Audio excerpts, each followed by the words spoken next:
This is the first in a series of 3 linked presentations done for Newbury healthcare providers. It's an output of the work requested by Newbury CCG into the viability of the company. The other output was the booklet sent to all 11 practices. This presentation I gave at the Newbury Healthcare Providers AGM in March this year. So, today I'm going to ask you 3 questions. What is your main purpose for Newbury Healthcare Providers, or NHP? What programs do you want to take forward? And how do you want to see NHP structured? To help in that decision, I'm first going to take you back to the previous AGM in December 13.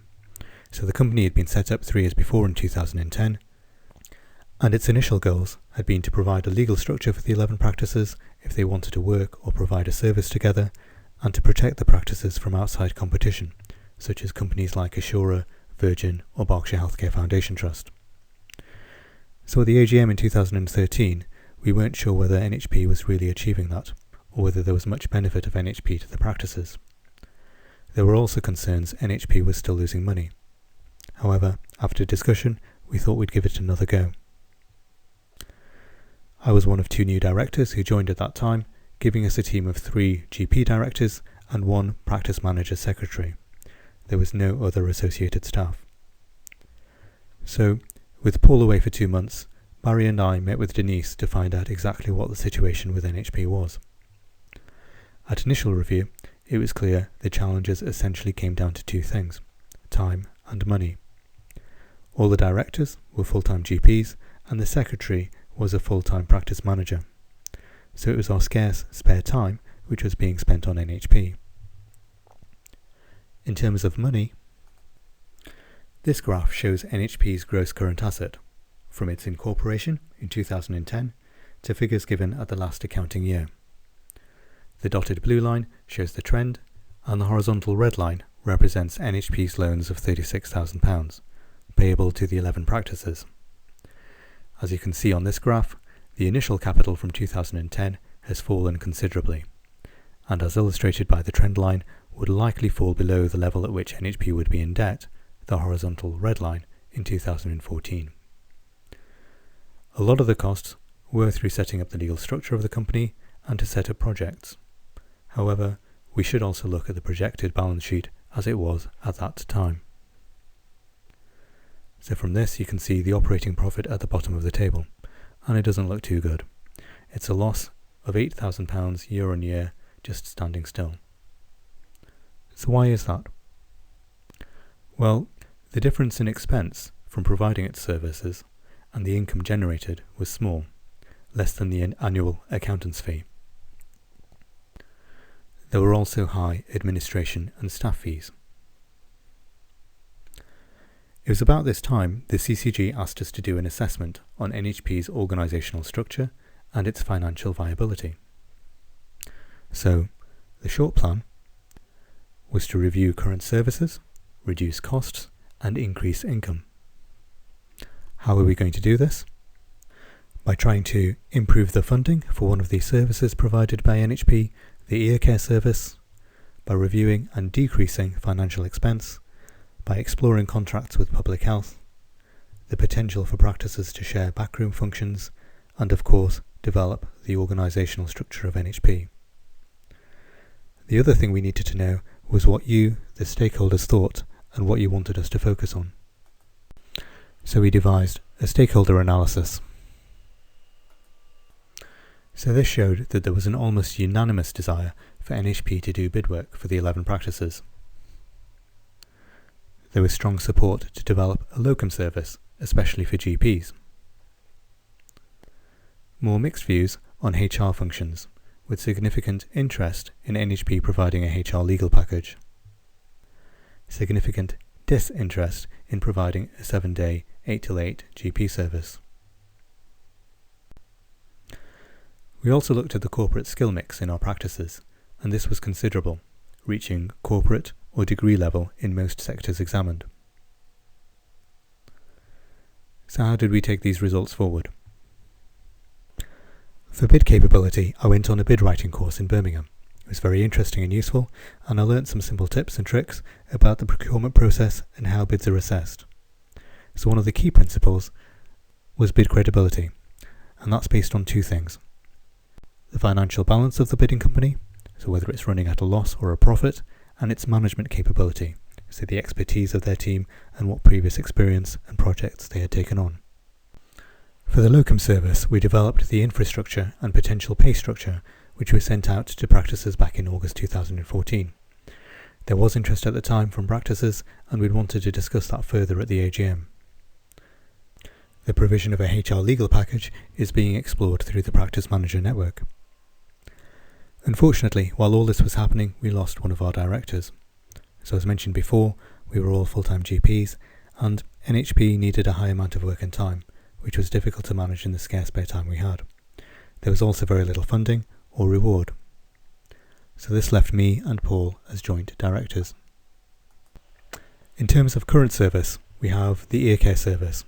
So this provides a community-based nurse-led clinic. It's very popular and has a long waiting list. We managed to negotiate an increase in the number of clinics and an increase in the fee received, which has been very important for our financial outlook. The extended hours health checks provide NHS health checks outside of normal working hours. This wasn't generating much income, and unfortunately after discussion with public health, there wasn't much scope to improve that. We were also involved in discussions with public health late last year to help them achieve their NHS health check targets. For this, we'd produced a proposal to provide an arrangement service for the 11 practices. However, due to lack of funding and a short deadline time to complete the contract's target, we had to withdraw our offer. Okay, organisational development and financial viability. Essentially, if you look at our current structure for NHP, we have two directors, represented by circles, and a secretary represented here as a square. So between us, we manage all the roles needed in the company, from strategy, project management, to administration. And how are we doing? This is called a maturity model. So on the left-hand side, there are a list of competencies that you might expect, and as a company progresses in maturity and capability, they would rate themselves further to the right on the scale. So with that maturity, there is greater efficiency, processes to ensure continued improvement, and the outcomes are more reliable. As you can see, I've marked NHP a little more to the left on the scale. So what could we do to improve? Simply having the know-how, so by improving or adopting certain policies and protocols.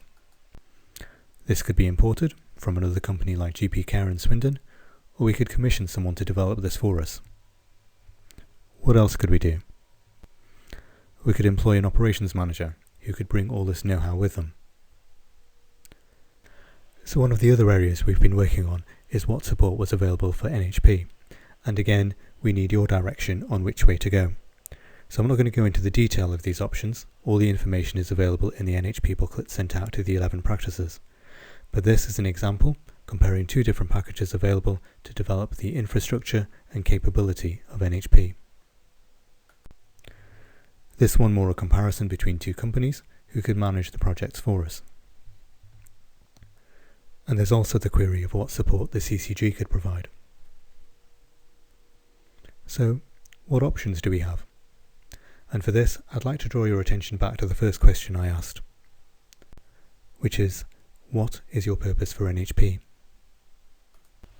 We could disband the company, and whatever profits or debts the company has could be settled with the 11 practices, but you'd then lose the ability to use this company in the future.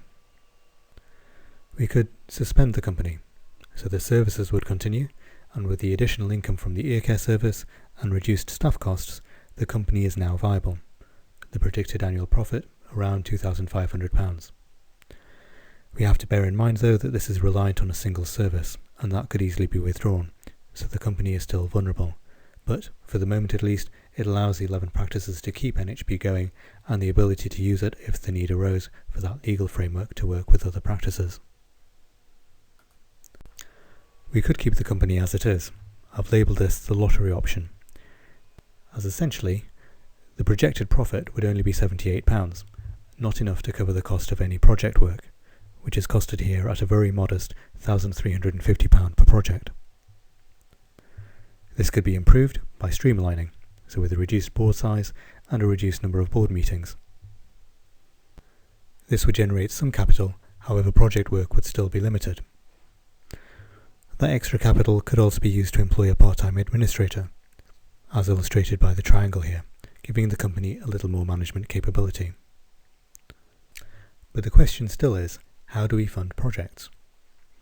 So we could ask the CCG, or the 11 practices, for some money before any project work was undertaken. We could outsource projects to another company. The key advantage here is using their experience and their know-how, but they would still require funding. So one option is to develop more of a fluid structure, where, to be a little corny, we could delegate projects to the 11 stars in the CCG, the 11 practices. And the advantage here is of drawing on a much wider skill base, with projects potentially being managed by a much more specialist, role-specific person. We could employ an operations manager. Projected costs here amount to about £3,500 per practice for a half-time ops manager, or £1,700 for one day. Again, we could outsource the operations manager. Or a third option may be to collaborate to provide an operations manager. How? By generating time for our staff. So by sharing work currently done by the 11 practices, such as on CQC or protocols, and with that free time creating capacity to work on items like projects and services that would be a benefit to all our practices and the local population. So the advantages to this option include the wide skill base, so we're drawing on the experience and skill of all our staff, and the cost to our company, so projected here at £1,500, profit standing still, and there's no additional fee for any project work. So this is a quote from the Family Doctor Association on the benefits of collaborative working, stating it can improve efficiency, capacity, clinical governance, training and education, and quality and safety. This from the RCGP 2022 Vision for General Practice, again describing the benefits of collaboration, advising that you can maintain your identity, yet at the same time reap the benefits of sharing resource. And this from the booklet I produced, indicating the direction of travel from the government's 5-year forward view last year, with the expectation for greater collaboration between surgeries and a resulting wider scope of services provided by them. But at the moment, the decision rests with you. I've presented an assessment on the organisational structure and financial viability of NHP, and I think NHP, at least at the moment, is viable. However, the question is, what is your purpose for NHP? Is it for that future purpose, when you may want to collaborate with other surgeries? Is it to be bid ready, if for instance an enhanced service was to be opened up to competition? Is it to share back office functions? Or is it to develop a wider scope of service in collaboration with other surgeries? And what projects do you want us to take forward? A locum service? HR legal package? Or the NHS health checks? And linked in very much to your purpose for NHP is how you want it to be structured. So if you want to keep it for a future purpose, you may want to suspend or streamline NHP. If you want to be able to win bids, you may want to delegate projects to the 11 practices, or recruit or collaborate to gain that additional management capability. Or, if you want to use it to provide that wider scope of service, as expected in the 5-year forward view, you may want to consider how we can best collaborate with each other to provide that service. Thank you.